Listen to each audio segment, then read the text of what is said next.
As you said, Mr. Chairman, I think Putin is angry and frustrated right now. He's likely to double down and try to grind down the Ukrainian military with no regard for civilian casualties.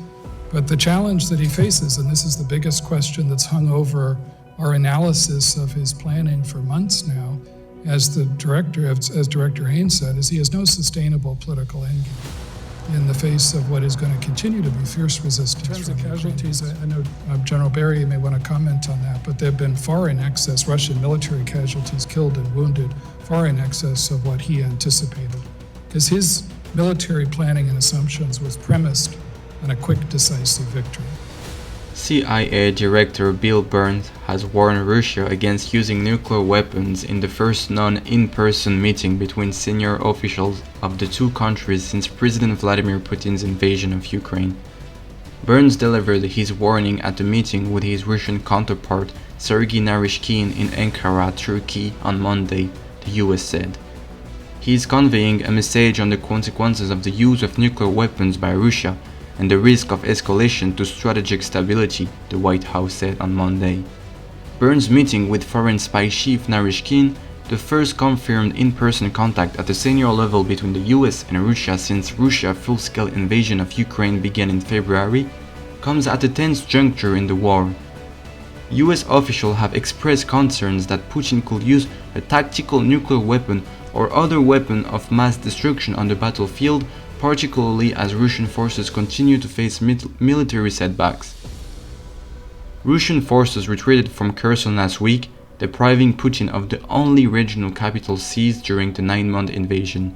The Russian president is also facing the prospect of losing a territory he annexed in a ceremony in the Kremlin in September. When he announced the annexation, Putin said Moscow would use all the means at its disposal to protect its new territories and made veiled threats to use nuclear weapons to do so.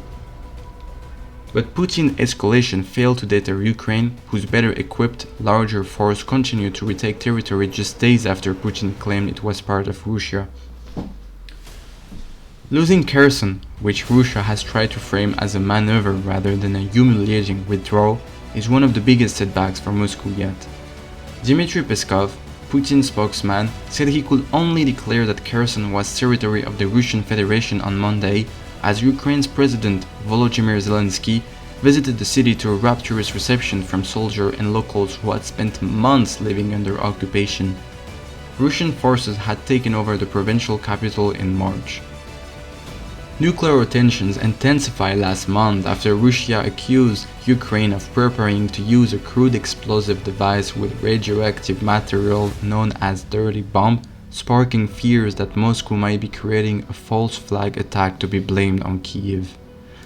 But US officials said fears had calmed after a phone call between the Western defense chiefs and their Russian counterpart, Sergei Shoigu.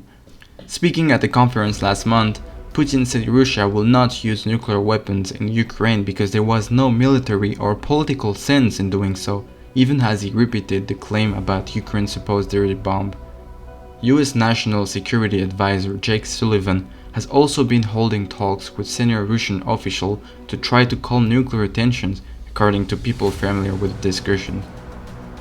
The meeting between the US and Russian intelligence chiefs come as some in the Biden administration see an opportunity for possible peace talks as fighting is expected to slow in the winter. It's probably going to be static over the winter. There will be fighting, but it will be relatively static, and then there will be a window of opportunity for negotiations, Mark Milley, chairman of the US Joint Chiefs of Staff, said last week.